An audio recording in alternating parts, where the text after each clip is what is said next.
Hola a todos y a todas y bienvenidos a un nuevo ciberwebinar. Soy Alicia Burrueco, redactora jefe de Cybersecurity News, y hoy en este webinar vamos a hablar del mundo IoT industrial, ¿vale? Cómo aborda la ciberseguridad. En este caso voy a ser la encargada de dirigir esta sesión y para ello contamos con la presencia de dos profesionales que nos ayudarán a entender un poquito más acerca de este tema. Ellos son, por un lado, Daniel Madero, Regional Sales Director en Ivanti, y por otro lado tenemos a Óscar Navarro Carrasco, director del área de ciberseguridad industrial en S2 Grupo. Hola chicos, ¿qué tal? Bienvenidos. Hola, muy buenos días, muchas gracias, encantado de estar aquí. Muchas gracias a vosotros por estar aquí con nosotros. Antes de empezar la sesión, el webinar, quería explicar a los asistentes que, como habrán podido ver, estamos usando otra plataforma completamente distinta a la que usábamos unos otros webinars, ¿no? Entonces, nada, comentaros que la sesión va a ser igual. Vamos a tener unas preguntas que las dirigiré a nuestros invitados y luego la parte de preguntas dirigidas hacia ellos por vuestra parte, también nos las podréis dejar en la parte derecha de vuestras pantallas. Tenéis la opción de enviarnos las preguntas. Al final de la sesión yo se las trasladaré a ellos. Y sin más preámbulos, chicos, pues si os parece, empezamos con las preguntas y con la sesión. ¿Vale? Claro. Bueno, antes de las preguntas más técnicas, ¿no? Por así decirlo, para este webinar en el que hablaremos sobre el IoT industrial, quería saber un poquito más de vosotros. Si te parece, Óscar, empiezo contigo. ¿Nos cuentas algo más de ti para conocerte un poquito mejor? Sí, claro. Bueno, yo soy director del área de ciberseguridad industrial de S2 Grupo. Soy ingeniero industrial, aunque trabajo en ciberseguridad. Mi experiencia previa antes de incorporarme a S2 Grupo era principalmente en el ámbito de la ingeniería y construcción de obras públicas. Y en ese sentido, toda la experiencia y el conocimiento en cómo se diseñan y construyen, se operan y mantienen sistemas industriales, pues me ha resultado muy útil en el trabajo en S2, en todo lo relacionado con ciberseguridad industrial. Llevamos ya prácticamente 10 años trabajando en este ámbito y, bueno, hacemos básicamente todas las actividades tradicionales de ciberseguridad, pero dirigidas al entorno OT, evaluación y consultoría, diseño y despliegue de sistemas de seguridad gestionada, cualquier cosa relacionada con la protección de sistemas e infraestructuras industriales. Perfecto. Y bueno, ¿quién es Daniel Madero? Hola, gracias. Bueno, Daniel Madero, yo soy responsable de Ivanti en España y Portugal. Ivanti es una empresa que se dedica a habilitar el trabajo desde cualquier sitio, desde cualquier dispositivo.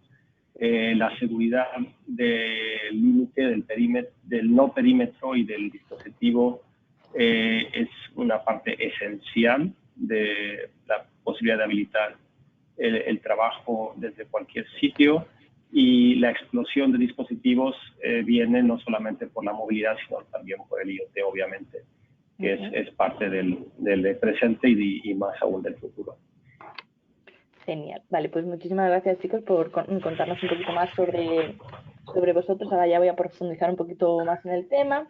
Bueno, como ya sabéis y como los asistentes saben, para los que se hayan unido a última hora, vamos a hablar del IoT industrial, también conocido como el IIoT. Pero yo quiero saber que nos contéis un poco la diferencia entre el IoT y el IoT industrial. ¿Pensáis que este segundo escenario, es decir, el IIoT, es más atractivo para los ciberdelincuentes que el IoT, Óscar? Bueno, por empezar por la diferencia entre IoT y IoT industrial, efectivamente la principal diferencia, la diferencia básica es el ámbito de aplicación. En el IoT normalmente estamos hablando de tecnologías dirigidas a consumidores, a uso doméstico, por ejemplo, ¿no? Y en cambio en el IoT el objeto claramente es la industria, ¿no? Son un tipo de dispositivos y protocolos, incluso de arquitecturas que se han ido desarrollando en los últimos años, y aquí consideramos pues dispositivos como sensores o actuadores que tienen directamente una conectividad nativa en IP, ¿no? Muchos de estos dispositivos se han ido desplegando desde el principio pues al margen de las arquitecturas tradicionales de sistemas de control industrial y de los protocolos tradicionales, sobre todo por la flexibilidad y la facilidad de su implementación, ¿no? Y de poder llevar a cabo despliegues sin tener que contar con grandes proyectos de ingeniería o con la colaboración de ingenierías de automatización especializadas, ¿no? Entonces aquí pues podemos considerar pues desde, por ejemplo, sondas de temperatura, ¿no? Un ejemplo clásico, sondas de temperatura, hasta, por ejemplo, luminarias para alumbrado público, como los que encontramos en nuestras ciudades, que se pueden gestionar de forma remota, ¿no? Eso básicamente es lo que consideramos dentro del IoT.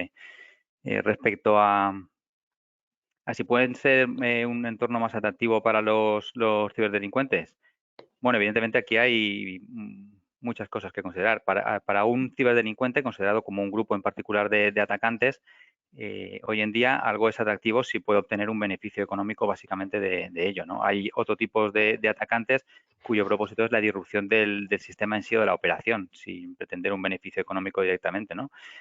En ese sentido, pues, al igual que ocurre con las infraestructuras industriales en general, en la medida en que los ciberdelincuentes encuentren la forma de poder monetizar, por ejemplo, y por nombrar un caso que nos preocupa mucho, ¿no? Actualmente, que es el del ransomware, monetizar, por ejemplo, en lugar de secuestrar equipos de información corporativa, poder secuestrar, por ejemplo, una línea de producción y exigir un rescate a cambio, pues evidentemente este tipo de ataques se van a generalizar.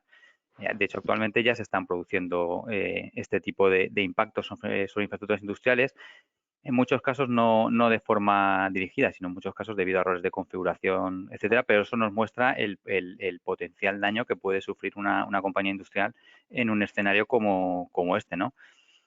Sin querer tampoco extenderme mucho para que también Daniel pueda dar su opinión, ¿no? Pero también aquí hay otros mecanismos por los cuales dispositivos de IoT industrial pueden ser objeto de ataques, ¿no? Como es, por ejemplo, como hemos visto en el caso del IoT tradicional, como si son utilizados como una plataforma para lanzar ataques contra terceros, que es otra de las motivaciones por las cuales puede utilizarse esta tecnología, o incluso como un mecanismo de entrada para la compañía, ¿no? En la medida en la que no hayamos tenido la prudencia de securizar correctamente estas nuevas arquitecturas y estos dispositivos, con lo cual no son un objetivo en sí mismo, pero que sí que son una vía nueva de entrada a nuestra compañía.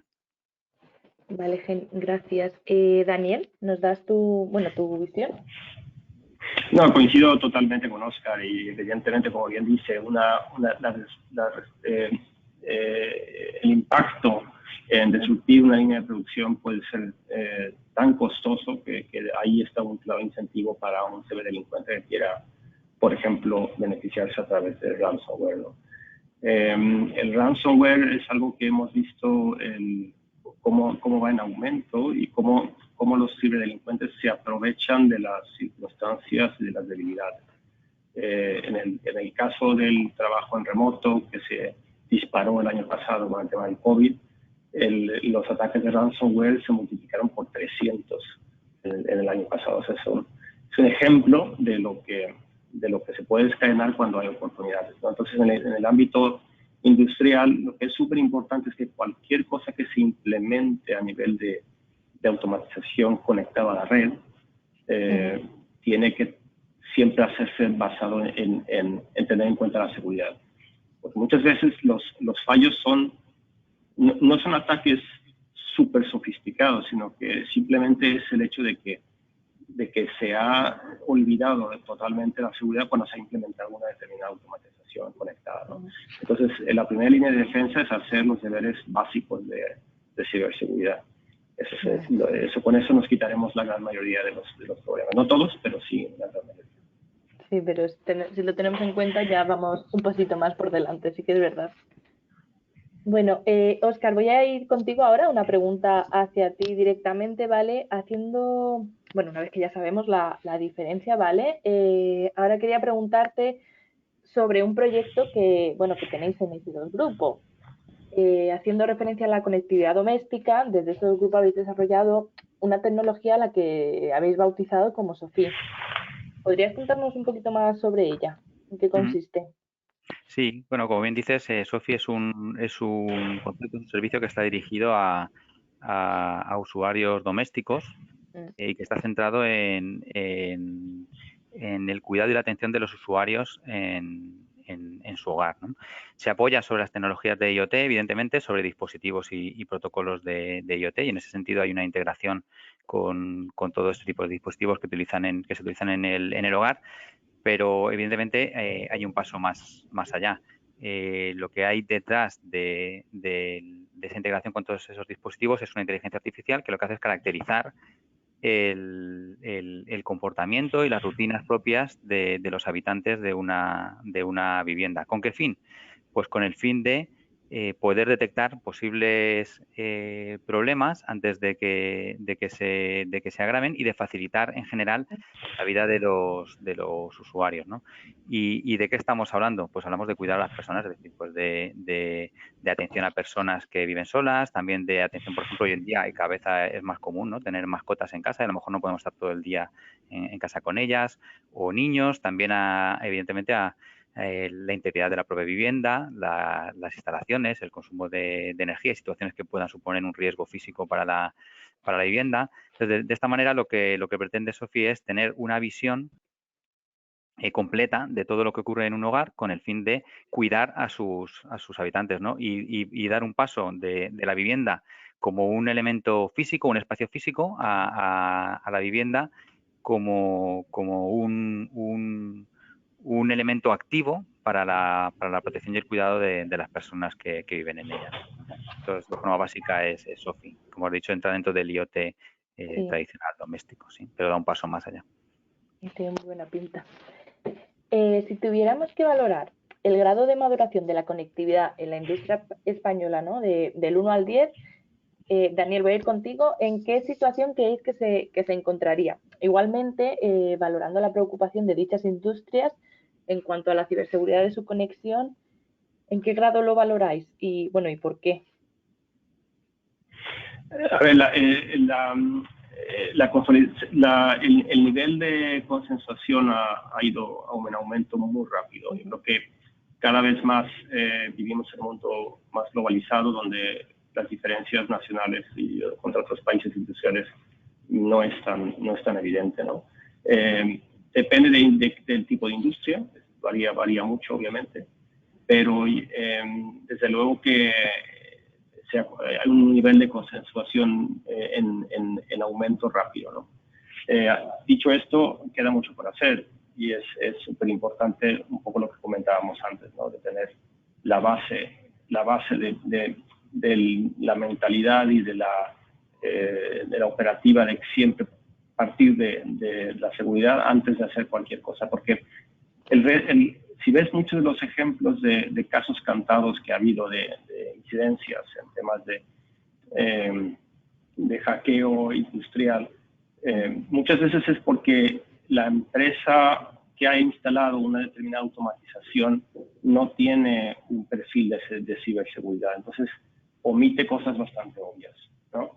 Entonces, por eso hay que consensuarlo a nivel de empresa, a nivel de CISO, a nivel de dirección, de saber que esa parte, la parte de ciberseguridad, tiene que ser la base de cualquier cosa que desarrollemos y que implementemos, ¿no? Pero vamos, creo que vamos en buen camino. No te puedo dar un número del 1 al 10, pero yo te diría que vamos en buen camino. Quedamos bien, ¿no? Vale, y bueno, Óscar, ¿tu valoración? Yo tampoco me atrevo a dar un número, pero es evidente, como ha dicho Daniel, de hecho, conectividad en entornos industriales ha existido siempre. Lo que ocurre es que eran tipos muy particulares de conectividad totalmente orientada al proceso, y hay compañías que operan infraestructuras que están distribuidas en un territorio amplio, ¿no? Es el caso de compañías eléctricas, por ejemplo, o de captación y abastecimiento de agua, distribución de agua potable, ¿no? Por su propia naturaleza necesitaban tener comunicaciones industriales, con lo cual esa conectividad ya existía. El problema se ha producido cuando esa conectividad se nos ha escapado de las manos, por así decir. Yo siempre digo que desde el momento en que se puede levantar un punto de acceso con un móvil, pues deja de tener sentido hablar de conectividades controladas, ¿no? Entonces, ¿qué es lo que ha pasado? Pues como decíamos antes, ¿no? Por la facilidad en la implementación de tecnologías de IoT, ¿no? De dispositivos que tienen una conectividad de una forma tan sencilla, pues digamos que pensando exclusivamente en la funcionalidad, que es algo que también es bastante típico, ¿no? En su origen del entorno industrial, pues se han ido incorporando elementos y habilitando conexiones sin una visión centralizada, sin pensar en la ciberseguridad desde el origen, ¿no? Como decía Daniel. Y eso es lo que ha hecho que, evidentemente, con el incremento de conectividad asociado a la situación que tenemos ahora, ¿no? De necesidades de acceso remoto a los sistemas para mantenimiento, por ejemplo, sistemas a los que antes podíamos tener un acceso presencial en caso de necesidad, pues ha hecho que esta situación se haya convertido en crítica, ¿no? Y en cuanto al nivel de percepción del riesgo, yo coincido con Daniel con que la gente, así como hace unos años la percepción que existía es ¿por qué voy a ser yo víctima de un incidente de ciberseguridad si yo no tengo nada que pueda interesar a nadie? En estos momentos sí que existe una percepción clara del riesgo. Lo que ocurre es que muchas veces, eh, por no haber tenido, digamos, o por no tener una formación de base o no tener ese conocimiento en las compañías, ¿no? O no haber llevado previamente a cabo acciones de ciberseguridad, lo que no se sabe muy bien es cómo se puede resolver o cómo caracterizarlo, ¿no? Y existen en algunos casos una especie de visión mágica de cómo se puede producir un ataque, ¿no? Es lo típico cuando se habla de un virus, ¿no? De forma general, cuando en realidad pues los vectores de ataque pueden ser múltiples y un virus, ¿no? Es solamente uno de ellos. Desde aquí animamos a las empresas a que formen y conciencien, ¿no? A sus trabajadores al final en todos los peligros que hay que saber un poquito de ciberseguridad, aunque sea algo medio. Vale, perfecto. Bueno, antes de seguir, quería recordar a los asistentes, ¿vale? Que tienen la opción de dejarnos preguntas luego para los expertos que tenemos como invitados hoy en la parte derecha de las pantallas de ellos. Y ahora siguiendo, cogiendo un poquito las palabras que ha dicho antes Daniel sobre el ransomware, ¿no? Uno de los ciberataques más importantes. Quería preguntarte, Óscar, bueno, eso, como hemos podido observar en los últimos tiempos, hemos visto como muchas empresas llegaban a paralizarse, ¿no? Por este tipo de ataque, por el ransomware. Quizás sea esta una de las palabras que más llegan a preocupar a los directivos, de ciberseguridad. Pero cómo enfrentarse a ello bajo un punto de vista preventivo. Y si nos atacan, ¿no? Si nos lanzan un ransomware, ¿cómo habría que actuar en el mundo industrial tras un ciberataque de este tipo? Ujú.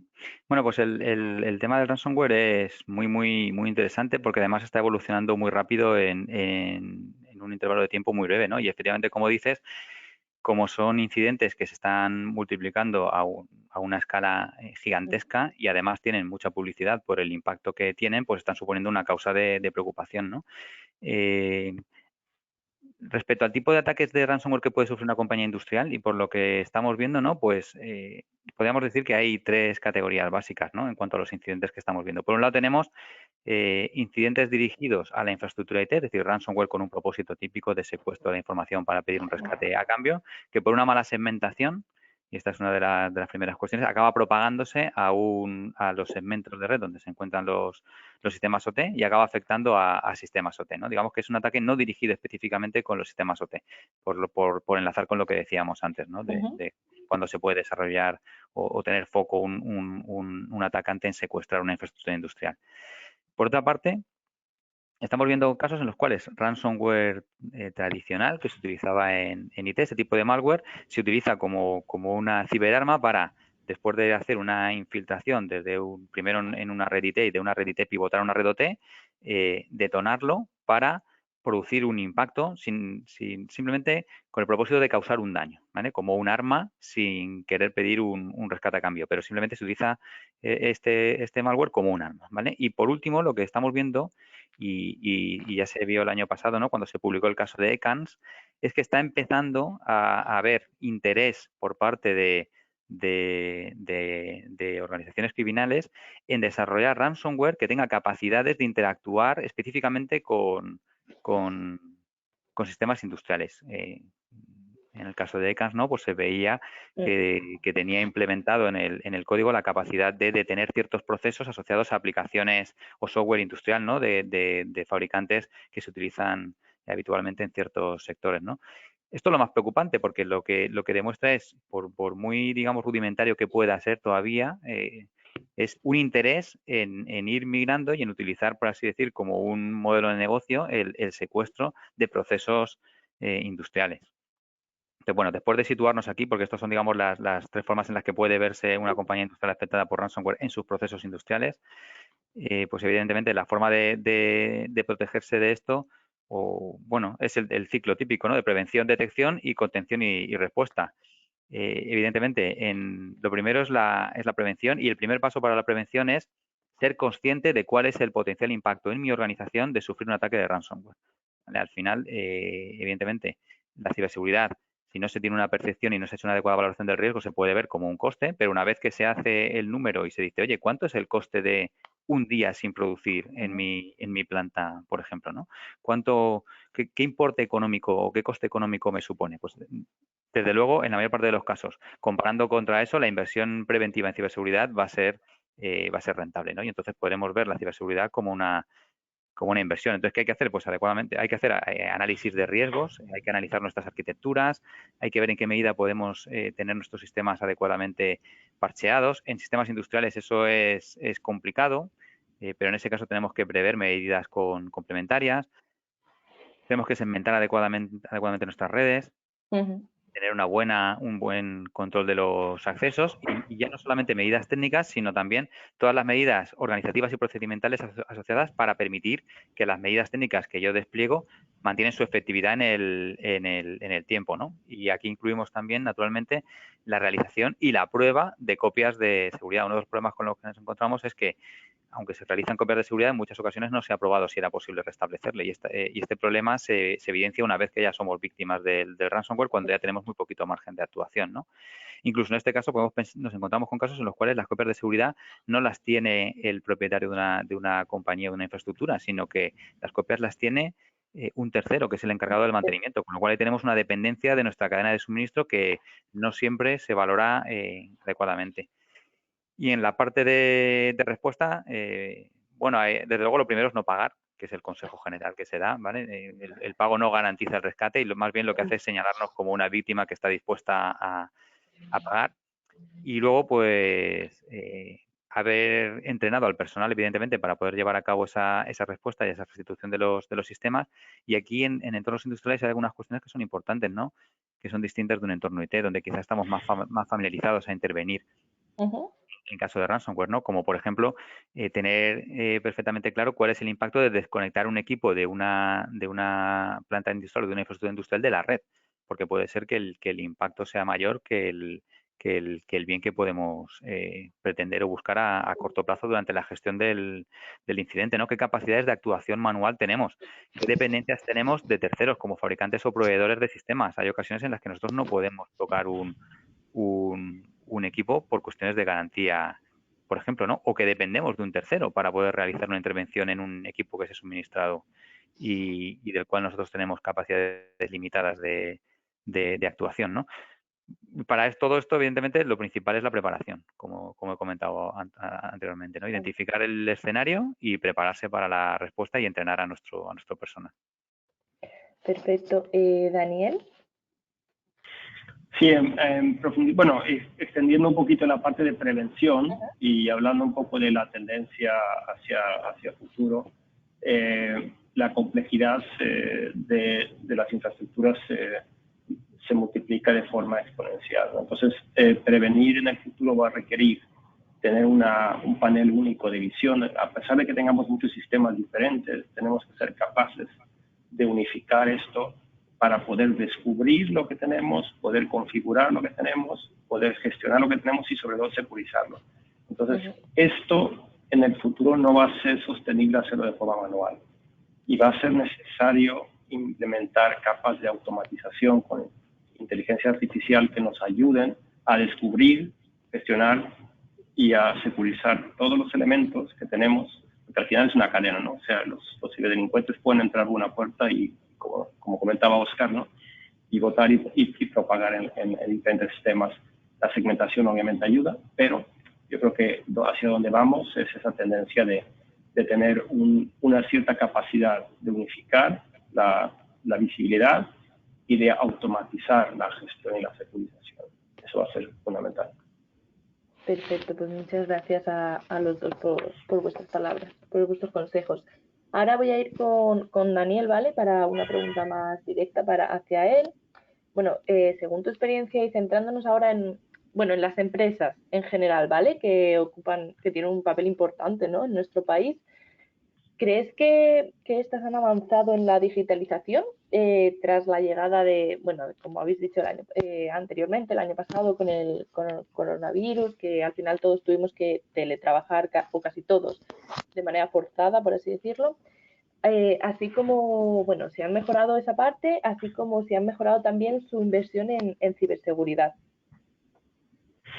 Sí, a ver, lo que pasó el año pasado es que se aceleró el proceso de digitalización que siempre ha estado allí, pero la situación de COVID hizo que muchas empresas tuvieron que rápido y corriendo habilitar muchos puestos en remoto y se hicieron muchas implementaciones un poco sobre la marcha, un poco de emergencia, y ahora lo que está por delante es consolidar la infraestructura, la arquitectura y la operativa para hacerla más eficaz, menos costosa y más segura aún. Entonces, digamos que no se ha inventado nada nuevo, pero se ha acelerado, ha sido un salto por necesidad que se ha hecho, ¿no? Y yo creo que también lo que esto ha llevado a hacer es a un salto también de consensuación a nivel directivo de lo crítico que son las infraestructuras y la ciberseguridad. Es uno de en estos tiempos donde muchas empresas se enfrentan a dificultades presupuestarias por haber perdido cierto nivel de negocio, etcétera, etcétera, hay determinadas cosas que son más críticas que nunca, ¿no? Mantener funcionando para el negocio. Y es aquí donde la ciberseguridad es una de ellas. Perfecto. Vale, ahora voy a volver a hablar sobre el IoT y, bueno, y el IoT industrial, ¿vale? Óscar, voy a ir contigo. Cuando se habla de IoT o IoT industrial, se debe entender también como la importancia de un desarrollo seguro. En este sentido y en la cadena de seguridad completa, ¿cómo valorarías la importancia de un desarrollo seguro en los dispositivos IoT base? Porque al final, como has dicho, haciendo referencia otra vez a Sophie, por ejemplo, era para uso doméstico, ¿no? Entonces, tiene que ser algo seguro al final. Bueno, claro, sí. El desarrollo seguro es fundamental. Evidentemente es fundamental. De hecho, uno de los principales problemas que tenemos actualmente asociados al IoT y al IoT industrial es que, bueno, es un mundo que está en un desarrollo muy grande. Existen multitud de compañías, cantidad de startups que ven un nicho en la posibilidad de desarrollar dispositivos específicos para multitud de aplicaciones, donde hay una presión muy grande por salir al mercado en un tiempo muy pequeño, y eso muchas veces hace que las cuestiones de ciberseguridad se descuiden o se sacrifiquen en aras de conseguir tener un producto que pueda salir al mercado muy, muy rápido, ¿no?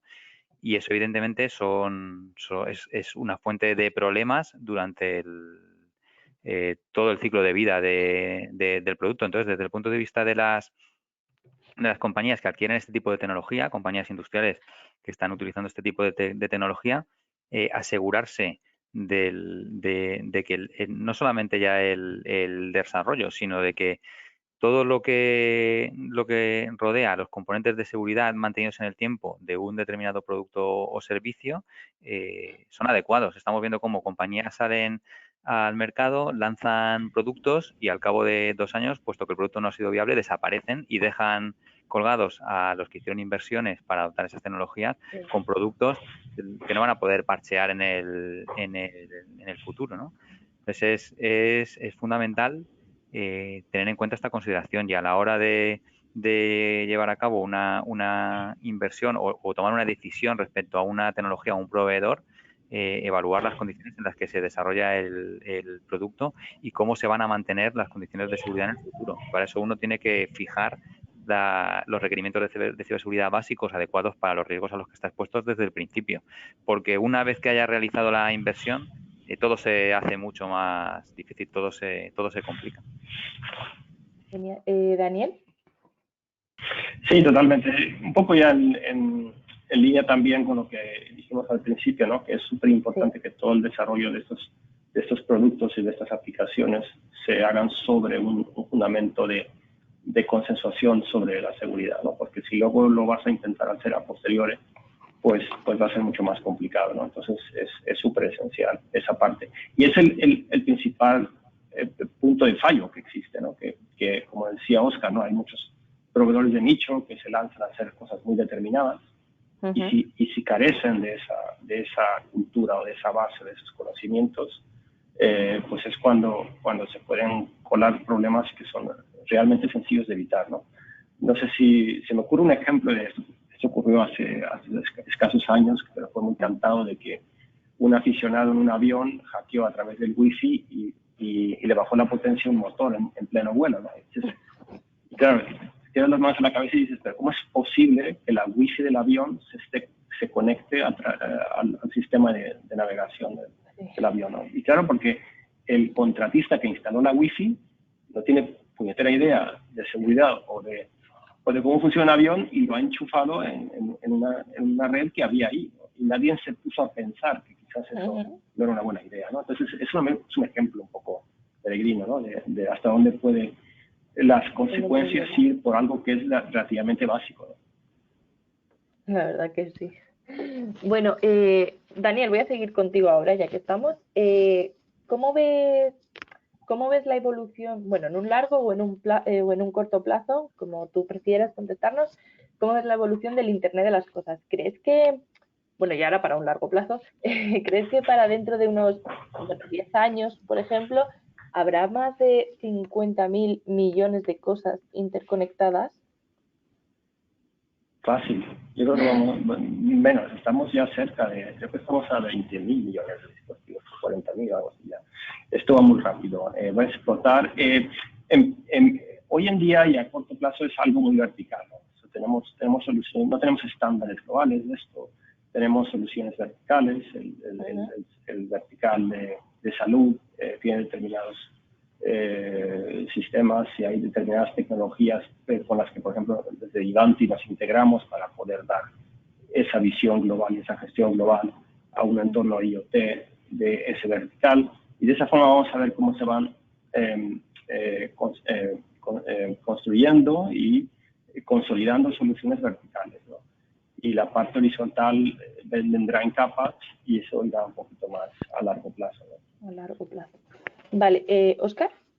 Sí, estoy totalmente de acuerdo. O sea, es un proceso que es claramente imparable, ¿no? En el ámbito industrial específicamente, pues hemos podido ver cómo han ido desplegándose, por así decir, en paralelo a las arquitecturas tradicionales de sistemas industriales con proveedores muy definidos, ¿no? A nivel mundial, y en paralelo a esas redes que ya existían, para otros propósitos definidos, pues para obtener pues datos para mantenimiento, ¿no? Por ejemplo, de ciclos de operación, o para obtener datos de número de unidades fabricadas, etcétera. Pues se han ido desplegando una serie de sistemas que podemos considerar dentro del IoT, pero ahora ya estamos viendo cómo está habiendo movimientos por parte de los fabricantes y los proveedores tradicionales de automatización para ir incorporando de forma nativa en sus dispositivos este tipo de protocolos, ¿no? Como MQTT, y dar opciones nativas para poder interconectar o dar solución a esta evolución dentro de la industria, con lo cual el futuro se presenta muy interesante desde el punto de vista de la seguridad, porque no nos habíamos acabado todavía la seguridad en los sistemas y arquitecturas tradicionales, y ahora nos estamos enfrentando a un contexto que es totalmente nuevo y que ha venido para quedarse.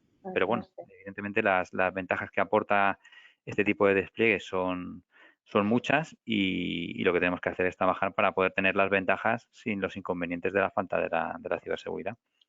Pues sí, nos quedamos con esas últimas palabras tuyas. Y bueno, ya para ir finalizando, ¿vale? Este webinar, os quería pedir, ver contigo, Daniel, os quería pedir algunos consejos, bueno, o tips que se deberían seguir a la hora de proteger el IoT en la industria, pero bueno, también nos sirve el IoT de un uso más personal, ¿vale? Como volviendo a lo doméstico. Sí, no, un poco en la línea con lo que comentábamos, ¿no? De tener una revisión global desde el punto de vista de la ciberseguridad, que incluya segmentación, protección de los dispositivos, tener una manera de visualizar absolutamente todo lo que tenemos, o sea, descubrir todo lo que tenemos, porque muchas veces uno de los puntos débiles de la cadena es que no tenemos control realmente de todos los dispositivos que tenemos y están de alguna forma conectados y pueden ser puertas de entrada a otras partes del sistema, ¿no? Entonces, descubrir todo lo que tenemos, poder gestionarlo de forma global y poder securizarlo todo extremo a extremo, es algo que es súper importante, implementar esta posibilidad de hacer esto, ¿no? Y desde Ivanti lo que estamos construyendo es justo eso con la capa de automatización e inteligencia artificial para poder prevenir problemas antes de que ocurran, o sea, problemas de ciberseguridad, descubrirlos y remediarlos antes de que causen una incidencia, ¿no? Eso es un poco el futuro, creemos, y hay que empezar a sentar las bases ya de esto. Es el futuro porque la complejidad simplemente se nos va a ir, ¿no?, de las manos para hacerlo de forma manual. Vale, Óscar. Yo siempre, en esto siempre digo que hay una especie de consejo básico del cual luego se deducen todos los demás, ¿no? Porque es digamos, lo que se basa en la percepción de lo que ocurre en la industria, ¿no? Y lo primero es entender la ciberseguridad como un proceso. O sea, uno de los problemas fundamentales que tenemos es que la mentalidad tradicionalmente industrial, ¿no?, y esto lo sé porque yo vengo de allí, es una mentalidad de tengo un problema de ciberseguridad, compro algo, he resuelto mi problema de ciberseguridad, ¿vale? Pero evidentemente eso no es así. Una inversión en ciberseguridad, si no se mantiene en el tiempo y si no lleva aparejados unos cambios en la propia organización y en las formas de trabajo de la organización, no se van a poder mantener en el tiempo. Nos encontramos muchas veces pues que cuando vas a hacer una evaluación y miras qué medidas de seguridad se han desplegado en una industria, hay un firewall, pero ese firewall no tiene ninguna regla configurada. Sin embargo, hay una falsa sensación de protección porque todo el mundo piensa que tiene un firewall que le separa de la red IT, por ejemplo, ¿no? Y todo el mundo está tranquilo porque hay un firewall. Oye, ¿qué medidas de seguridad tenemos? Tenemos un firewall, por ejemplo, ¿no? En una evolución de ese caso, pues tenemos aquellos casos en los que se han desplegado reglas en el firewall, pero se han ido deshabilitando porque es que no sé quién se tenía que conectar en un momento determinado, tal, y nadie se ha preocupado de volver a habilitar esa regla después, precisamente por eso, por una falta de gestión. Con lo cual, lo primero es un cambio de mentalidad generalizado en la industria para empezar a asumir que la ciberseguridad ha venido y que se tiene que interiorizar en nuestra forma de trabajar y no vamos a hacer una inversión como el que, no sé, amplía una línea de producción y dentro de 10 años ya veremos si tenemos que hacer una nueva inversión, sino que esto viene y se queda con nosotros y forma parte de nuestro trabajo diario y que todo lo que hacemos en el ámbito industrial, de un modo u otro, puede acabar teniendo un impacto desde el punto de vista de la ciberseguridad. Luego, más allá de eso, pues pensando en el ámbito de IoT industrial específicamente, ¿no? Pues lo primero es una planificación, ¿no? En la línea de lo que decía Daniel, una planificación y una visión clara de qué es lo que queremos hacer, por qué queremos utilizar este tipo de tecnología, cuáles son las necesidades que tenemos, qué es lo que queremos conseguir y un proceso adecuado de selección de una tecnología que sea adecuada para eso, no solamente ahora, sino en los tiempos en los que tradicionalmente hacemos las cosas en la industria. Es decir, no podemos coger una tecnología porque a día de hoy nos parece la más adecuada para encontrarnos dentro de 10 años, 15 años, que son los intervalos temporales en los cuales hacemos inversiones en la industria, con que no lo podemos sostener. Esto es un ámbito que cambia muy rápidamente.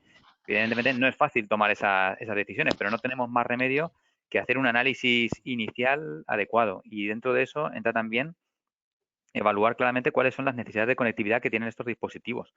Nos encontramos con casos en los cuales se han venido, pues, sobre todo en organizaciones grandes, ¿no? Respondiendo a necesidades ad hoc de ciertos equipos de trabajo o en ciertas infraestructuras que se han cubierto con el despliegue de cierto equipamiento y que cuando surge por parte de la gente de ciberseguridad una inquietud acerca de cuál es el estado de la red, como decía Daniel, no tenemos una visibilidad. Cuando preguntamos cuáles son las necesidades por las cuales un dispositivo tiene que tener conectividad y qué tipo de conectividad, la persona que que en su momento solicitó esa conectividad no tienen idea, porque estos equipos son muy, muy heterogéneos y no es fácil saberlo, ¿no? Y ahí tenemos multitud de casos, desde, pues, por ejemplo, gestión remota o supervisión de equipamiento como un grupo electrógeno en un edificio, por ejemplo, que necesita un tipo de conectividad, o porque hemos montado un pequeño sistema fotovoltaico en la cubierta, por ejemplo, y eso también requiere conectividad nuestra o de un tercero, que es un proveedor que tiene que tener acceso, o porque se envía información a la nube que yo consulto a través de una web. En fin, hay múltiples casuísticas que definen el tipo de conectividad que se requiere. La solución que se ha dado, precisamente porque no sabía muy bien qué solución darla, en muchos casos es permitir conectividad total, con todos los riesgos que eso implica, porque evidentemente la conectividad debería ser la estrictamente necesaria para la funcionalidad del dispositivo en condiciones de seguridad, ¿no? Y valorar también, como estábamos comentando antes, los riesgos asociados a la desaparición de un proveedor. Cuando estamos acostumbrados a trabajar con equipamiento industrial tradicional fabricado por Schneider o por Siemens o por cualquiera de Rockwell, cualquiera de los fabricantes tradicionales, pues es una cosa que no nos planteamos porque asumimos que el proveedor va a estar allí dentro de 10 años o dentro de 15 años, pero en el caso de un proveedor que fabrica un dispositivo de este estilo, eso no lo podemos dar por supuesto, y eso puede ser una fuente de problemas también en el futuro, ¿no? Y por último, por no extenderme demasiado, un punto importante es la evaluación, tanto la evaluación en el momento en el que hemos hecho el despliegue para asegurarnos de que las condiciones de seguridad que hemos implementado son las adecuadas, como en el tiempo para asegurar, como decíamos antes, que esas condiciones no se deterioran. Y por último, afrontar todo esto y no vamos a tener más remedio con una visión conjunta. Ya hace muchos años que se habla de la convergencia de IoT, eso ya no es ninguna novedad, eso es el escenario en el que nos encontramos ahora y lo que se tiene que producir ahora es una visión conjunta de la ciberseguridad y TOT, es decir, no vamos a poder gestionar la ciberseguridad de unos dispositivos de una manera, aunque tienen sus características específicas evidentemente, y las de otros de otra. Nos encontramos ya con redes en compañías industriales donde la electrónica de red es común. No tenemos dos redes conectadas a través de un firewall, sino que lo que tenemos son segmentos en redes con propósitos específicos, con lo cual, evidentemente, las políticas y la gestión no pueden ser exclusivas con una visión o con otra visión, sino que hay que tener una visión global de todo esto, ¿no? Y esto hay que ir interiorizándolo en los equipos de trabajo, sobre todo en los equipos de trabajo que tradicionalmente existen en las compañías que tienen una mentalidad típicamente de IT. Bueno, perfecto, pues muchas gracias a los dos. Nos quedamos con estos consejos que nos habéis dado y esperamos que, que a los asistentes y a los futuros oyentes que nos escuchen y nos vean les sirva mucho de ayuda y tomen conciencia de ello. Hasta aquí ha llegado el webinar de hoy. Antes que nada, quería daros las gracias, en nombre de Cybersecurity News, y además me consta que los asistentes les ha parecido muy interesante porque aunque no han hecho preguntas, es cierto que nos han enviado mensajes de agradecimiento y interesándose porque a lo mejor se tenían que ir y si podían volver a verlo el webinar. O sea que muchísimas gracias a los dos por haber estado aquí con nosotros. Gracias a vosotros. Y nada, a los asistentes decirles que sí, que podrán volver a ver este webinar la próxima semana y disfrutar de él cuando quieran. Y Óscar, Daniel, un placer. Y nada, nos vemos pronto. Muchísimas gracias. Gracias a vosotros. Un placer, muchísimas gracias. Hasta luego, buen día. Hasta luego. Buen día.